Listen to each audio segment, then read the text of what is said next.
Hello everyone and welcome to the Pathfinder Lair. My name is Drew and I've been a game master of the Pathfinder system for years. On this channel, I help new players understand the rules of the Pathfinder 2 system. Today in the Lair, I will continue my Ancestry series with Elves.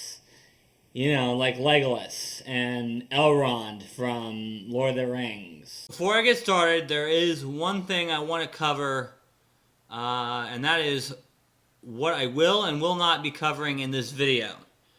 I see a lot of videos online that try to tell you how to roleplay each of these ancestries. That is not something I will be doing in this video. And I have 3 reasons why. Number 1, you probably already know. Number 2, suggestions for how to roleplay each of these ancestries is one of the few things that's relatively easy to find in the book. And number 3, I'm not going to tell you how to roleplay your character. That's all there is to it. I'm a GM. That's not my job. My job is to give you a situation. It's your job to decide how your character would react to that situation. What I will be covering in this video is the mechanics of this ancestry. What HP they get, what feats they have access to at which levels, that sort of thing. Now I know a lot of you probably won't want to watch the first part of this video, so be sure to check out the timestamps in the description below to skip ahead. Let's get started with the basics of elves. So, as an elf, you start off with 6 ancestry hit points. This is the least out of any ancestry, but it's tied with quite a few of them. Next up, as an elf, you're a medium creature, pretty standard. For speed, you get 30 feet. Most ancestries get 25 feet, but elves get 30 because they're fast. Next up, let's talk about ability scores. So, elves are very fast and hard to hit and very intelligent. So, they receive a +2 to intelligence and dexterity.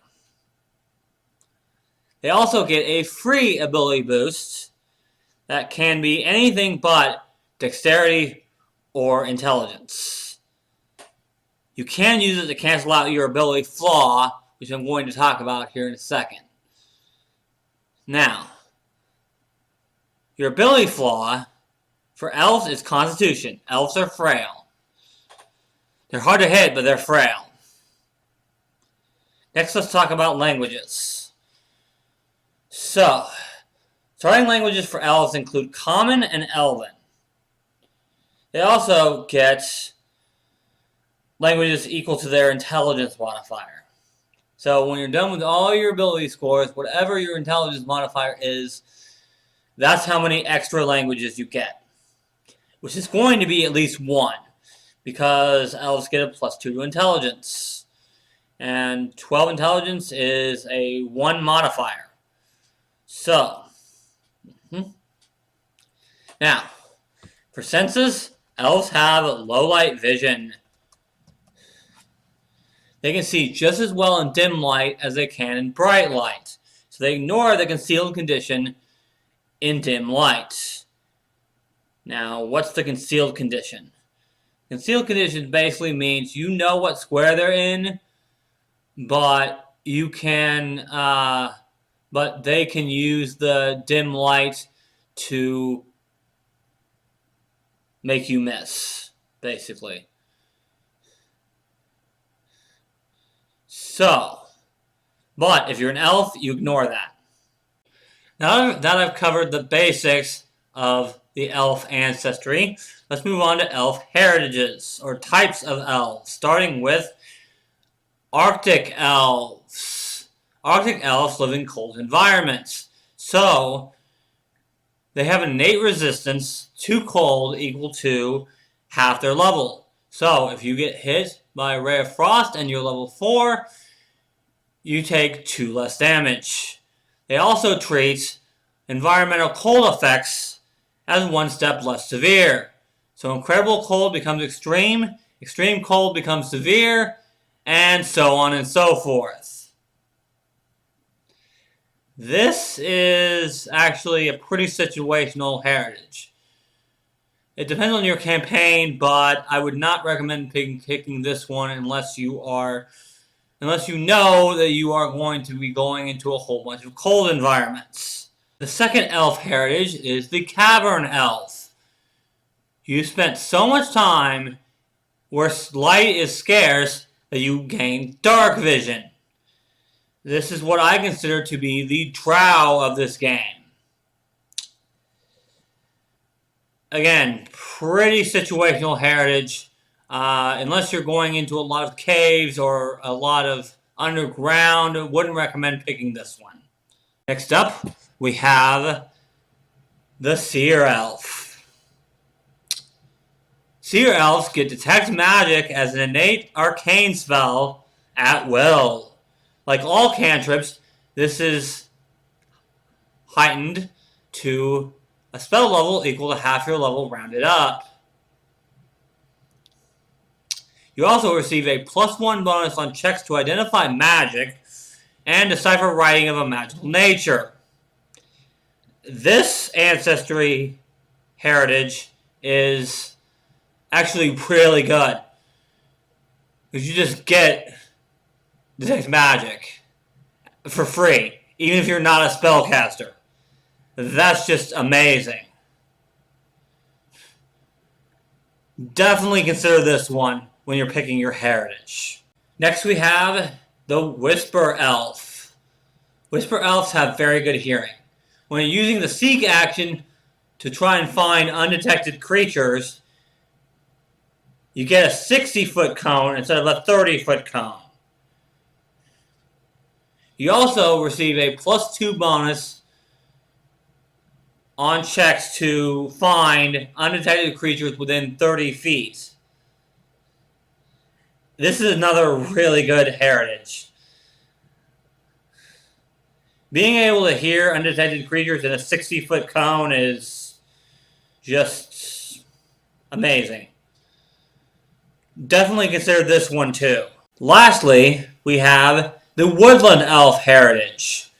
When climbing trees, vines, and other foliage, you move at half your speed on a success and your full speed on a crit success.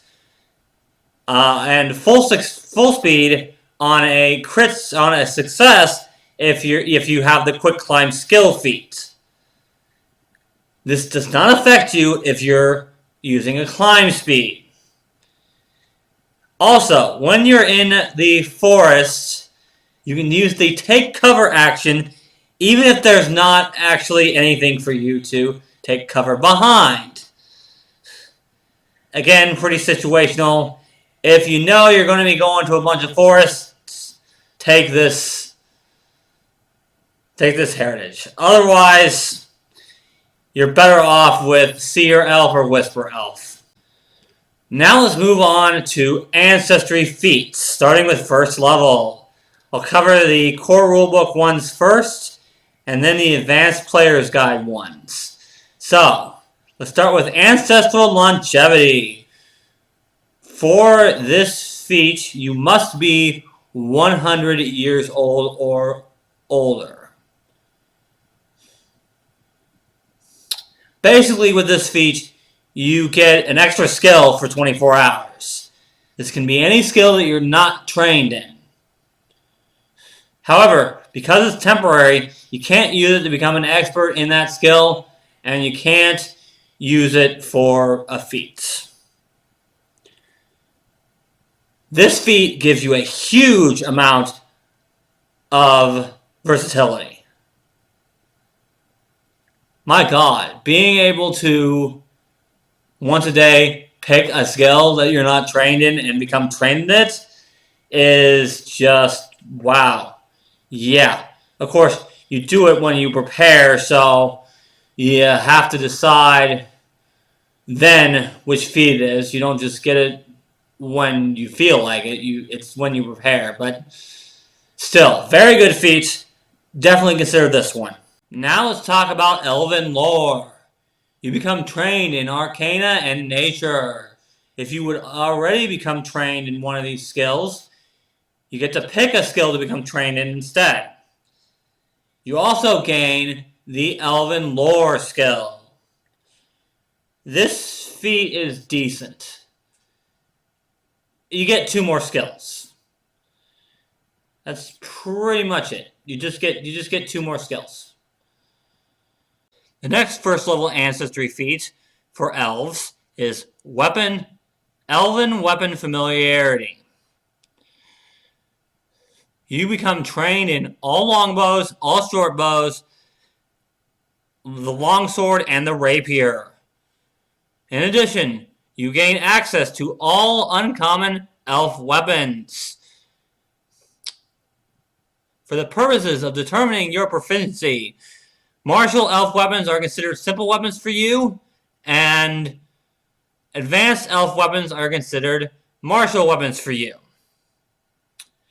This feat is very, very good, especially if you're taking a class that only gets simple weapons. It's good even if you're not, because advanced elf weapons are usually better than martial weapons. So yeah. Next up, we have the Forlorn first level Elf Ancestry feats. This feat gives you a +1 bonus on saving throws against emotion effects. This includes fear, confusion, that sort of thing. If you would roll a success on a saving throw against an emotion effect, you get a critical success instead. This is pretty situational. It depends on what your GM throws at you. This could be really good, could be bad. Just depends. Next up, we have Nimble Elf. You're even faster than most elves. Your speed increases by 5 feet. This is an okay feat most of the time. If you're a monk, you don't really need this feat. But it's pretty good otherwise.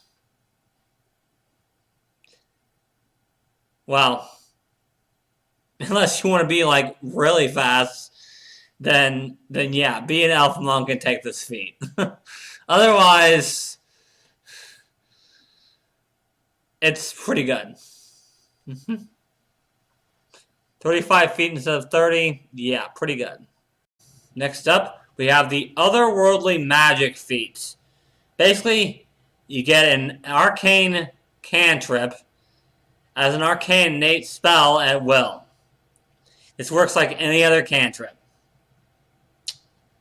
This feat is really good, especially since you get to pick which cantrip it is. It does have to be from the arcane list, but you get to pick which cantrip it is. And a lot of these cantrips and spells in general overlap between the lists. So, yeah. Definitely consider this one for your first level feats. The last first level feat for elves in the core rulebook is called Unwavering Mien.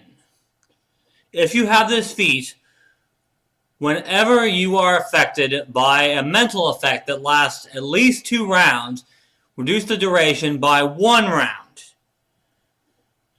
You do still require natural sleep, but you treat your saving throws against sleep effects as if they were 1 step better.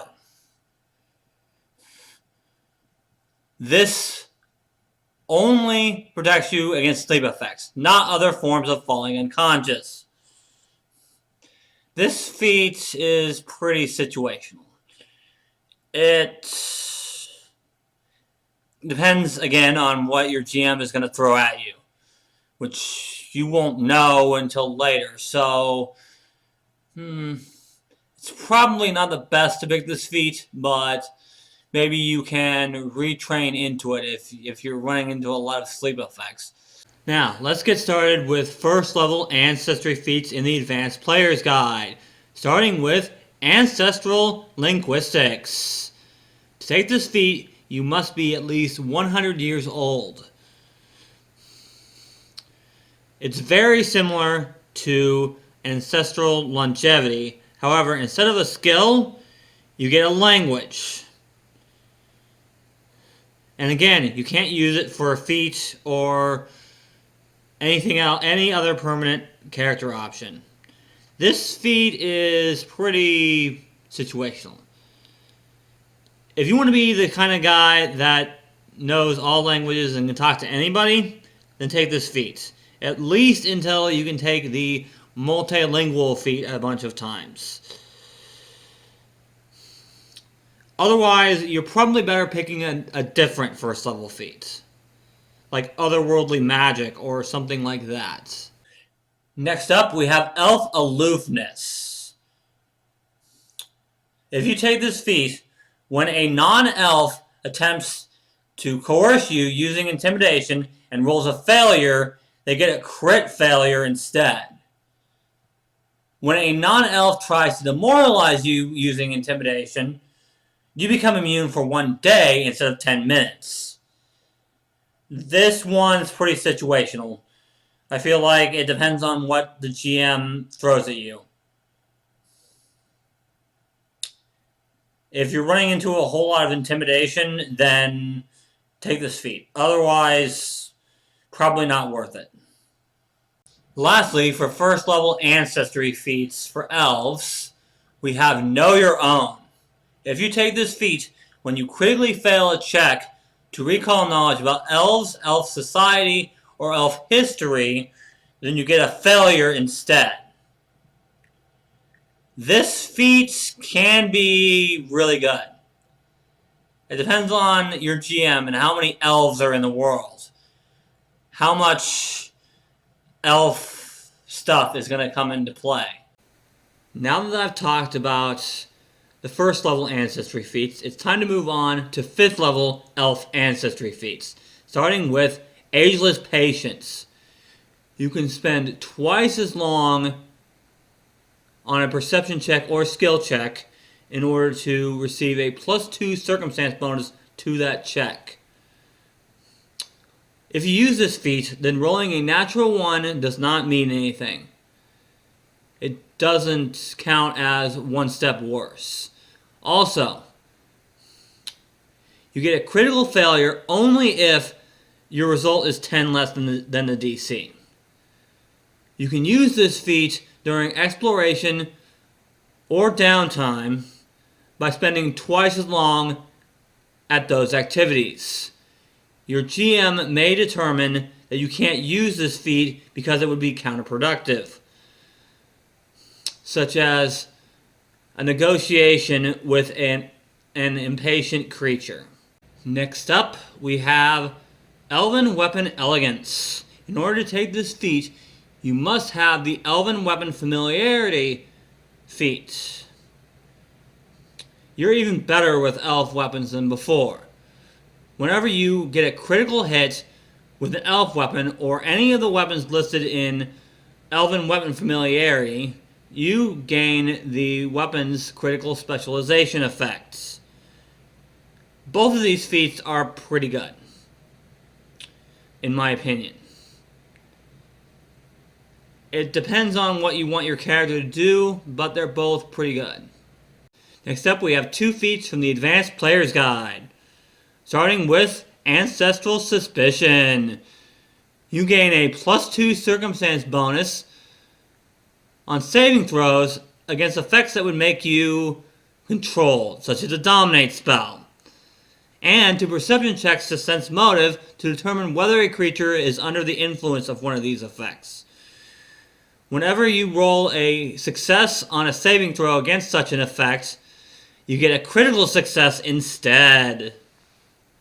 This feat is pretty situational. It depends. You may want to retrain into this feat if you're running into a lot of high-level spellcasters that like to use, if your GM likes to use this type of thing. Lastly, for 5th level Ancestry feats, we have Martial Experience. When using a weapon you aren't proficient with, you gain your level as a proficiency bonus. Also, at 11th level, you become trained in all weapons, including uncommon ones. Doesn't give you access to those uncommon weapons, but you're trained in them. This feat is pretty good, especially if your class only gets simple weapons. For example, if you're an alchemist but you want to use a great axe, take this feat. You will eventually become trained in the great axe. Now let's talk about 9th level Ancestry feats. Starting with Elf Step. This feat allows you to spend one action to take a 5-foot step twice. This feat is very, very good for escapes and for avoiding attacks of opportunity.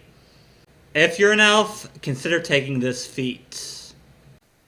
And then we have Expert Longevity. In order to take this feat, you must have the Ancestral Longevity Ancestry feats. When you use Ancestral Longevity, you can also choose a skill you're trained in and become an expert in that skill. This lasts until your Ancestral Longevity expires. When these feats expire, you can choose to retrain one of your skill increases. This retraining must make you either trained in the skill that you chose with Ancestral Longevity, or become an expert in the skill that you chose for Expert Longevity. This feat is incredible. Gives you even more versatility than Ancestral Longevity. Definitely consider taking this feat, especially if you're a rogue, because rogues get a ton of skill increases. Now we have 2 Elf Ancestry feats from the Advanced Player's Guide. Let's start with Otherworldly Acumen. In order to take this feat, you must have at least one innate spell gained from an Elf Ancestry feat, such as Otherworldly Magic. So, you get to choose one common 2nd level spell from the same tradition as your innate spell that you previously gained from another Elf Ancestry feat, such as Arcane from if you have Otherworldly Magic. You can cast that spell as an innate spell once a day, using the same tradition as your other Ancestry feat. Also, you can spend 1 day of downtime to retrain that spell to any other 2nd level common spell from the same tradition. This feat is incredible, I have to say. It's one of the best 9th level feats I've seen. Being able to pick any 2nd level spell that you can cast once a day is just amazing. It's so versatile since you can spend a day of downtime to change it. If you're an elf, definitely consider taking this feat. Definitely, definitely, definitely. Lastly, for 9th level, we have the Tree Climber Elf Ancestry feats. You've spent so much time in trees that you become an expert in quickly and safely climbing them. You gain a climb feat of 10 feet. This feat is pretty situational. It depends on your campaign. If you think you're going to be climbing a lot, take this feat. Otherwise, probably not worth it. Now we can talk about 13th level feats for elves. Starting with Universal Longevity. In order to take this feat, you must have the Expert Longevity Ancestry feat, which I've talked about earlier in this video. Once per day, you can reflect on your life experiences for one action and change the skills you've chosen for either Ancestral Longevity or Expert Longevity. This feat, again, gives you a huge amount of versatility. Very good feat. I highly recommend at least considering this feat for 13th level. Next, let's talk about Elven Weapon Expertise. You must have the Elven Weapon Familiarity Ancestry feat in order to take this feat. Whenever you gain a class feature that grants you expert or greater proficiency with certain weapons, you also gain that proficiency with all Elven weapons listed in the Elven Weapon Familiarity feat.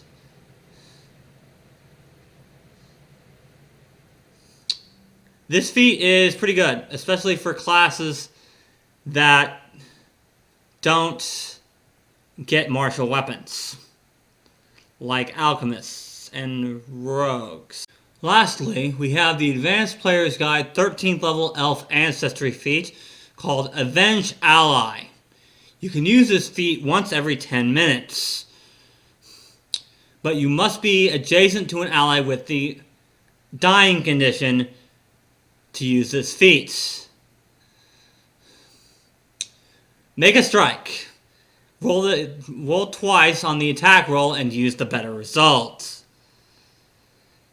This feat can be really good. It depends on the situation. You might use it a lot. You might use it hardly ever. Depends on how brutal your dungeon master is.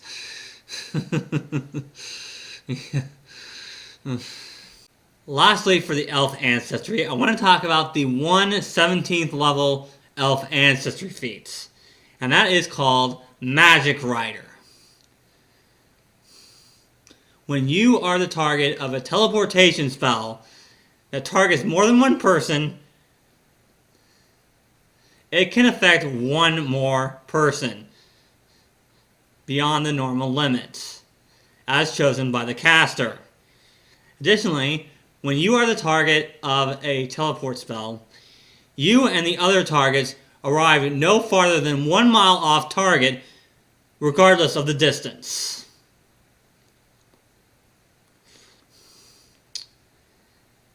This feat is only really good if you've got a spellcaster in the party that happens to have the teleport spell, or a teleportation spell. This is especially good for large parties. It could mean the difference between everybody teleporting and nobody teleporting because one person can't.